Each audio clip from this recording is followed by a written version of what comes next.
Hi, good morning, good night, or good evening.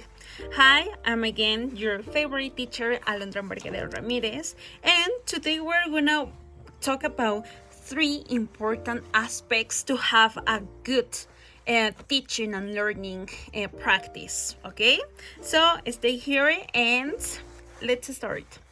Well, today we're gonna talk and work with three fundamental aspects in education. For example, the number one is the intercultural education, how we as a teachers can integrate new cultures. Then some social emotional learning, how the emotions or the feelings can affect the way we learn and we teach. And the last part is talking about inclusive, as the name said, how we can be inclusive with our students. Okay, so let's start. The first one, that is intercultural education. Now we know that we are in a globalized world, and it's super important how we can interact with another students, and how the diversity, the equity, and some activities that we can do through different activities is related with knowing different cultures, different beliefs, different thoughts. No, for example, it's not the same learning UK manners that USA manners, American manners. So we need to take into account and all that part. Aware our students to be part or take into account this part. Okay, and for example, we as a teachers, how we can integrate new cultures and win new things in our teaching practice. Okay, so remember, we are in a globalized world, and our students is gonna be in touch with a lot of communities, with a lot of intercultural and new cultures around the world. Okay, remember that with the internet we can meet a lot of people.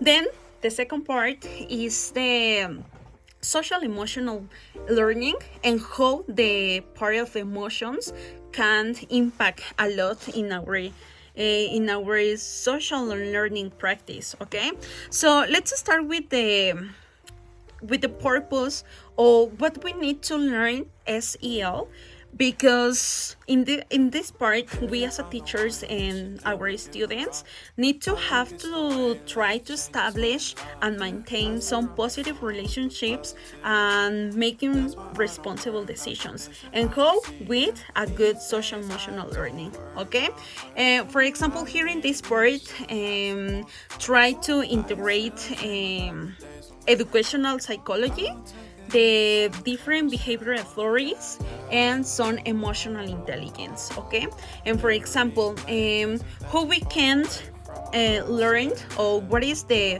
purpose of social emotional learning is, for example, conducting a good behavior, how we can deal with different emotions, we as a teachers or students, in that way they can grow out their personality and their beliefs. Okay, then for example, how the performance in our students impacts a lot with the emotion that they feel. No, and for example, how the essential social skills is super important about how we feel and how we interact with the others. Okay, and then for example, how we can implement, or the implementation of these aspects is, for example, how we can as a teachers can interact, or can we create some activities in which they are interactive and they can discuss and reflect about their feelings and how they feel. No, and for example, a lot of teacher trainings, because we don't know how to deal or how to integrate SEL in our teaching practice. And then the assessment is, for example, how we can evaluate the performance of our students, or the knowledge of our students, and how emotion impacts a lot. Then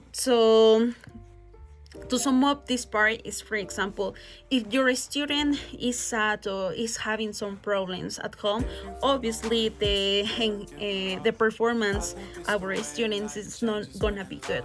So remember, try to implementing social emotional learning in the classroom, because here this part offers in our students emotional some success and good grades.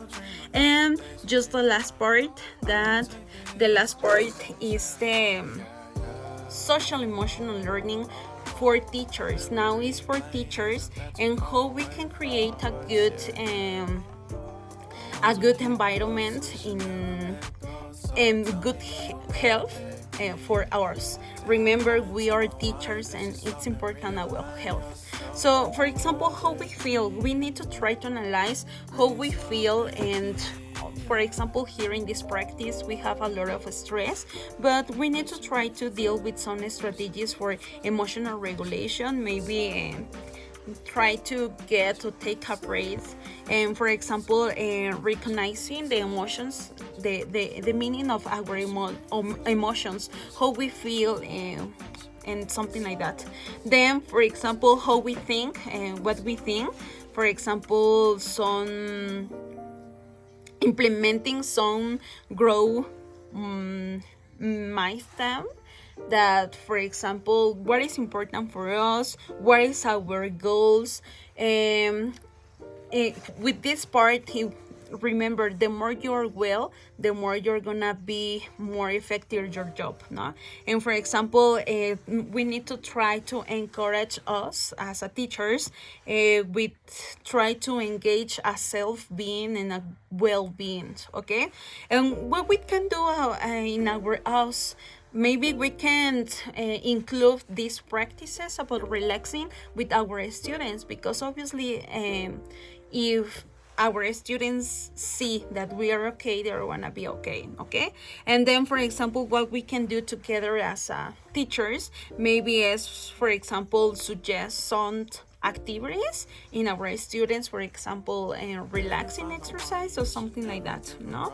And for example, this part is help us to build strong relationships. And remember, if we interact, if we are inclusive, we are gonna be good with the social emotional learning, okay?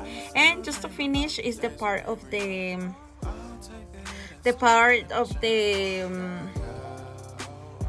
and just the last part is the inclusion. For example, if we are okay, we're gonna be able to try to include all our students in own class, and they can develop new skills, no? For example, if our student is good and it feels well, we are trying to include them. It doesn't matter if the student has some disabilities or abilities, okay? So we need to try to include and be inclusive. For example, in my case, I try that all the students learn well. It doesn't matter if, for example, they have some disabilities. But remember, if you're gonna have a good practice and a well practice teaching practice, you're gonna be right, okay? So I think that's all for today. And remember, try to be inclusive, regulate your emotions, and impact or try to know new cultures, okay? In that part, you're gonna be a good teacher and you're including all this part. So see you. Bye bye.